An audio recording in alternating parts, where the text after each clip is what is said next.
If your iPhone Mail app is not receiving emails, don't worry. Let's fix it step by step. First, make sure your internet connection is working. Open Safari or another app and check if pages load. If your internet isn't working, Mail won't update. If internet works and you're using mobile data, open Settings, tap Cellular, then Show All if needed. Scroll down and make sure Mail is turned on.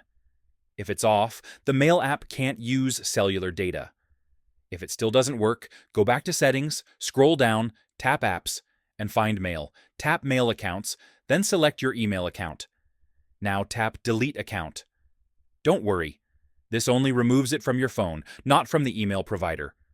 After deleting it, tap Add Account, choose your email provider, sign in again, and make sure Mail is turned on. Tap Save. Open the Mail app and wait a minute. Your emails may take a little time to re-download. Now here's an important fix many people miss. If you have low power mode turned on, the Mail app may stop syncing automatically.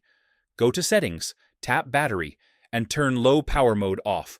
This alone fixes the issue for many users. It was the problem for me too. That's it. Try these steps, and your Mail app should start receiving emails again. If this helped, like the video and subscribe for more iPhone fixes.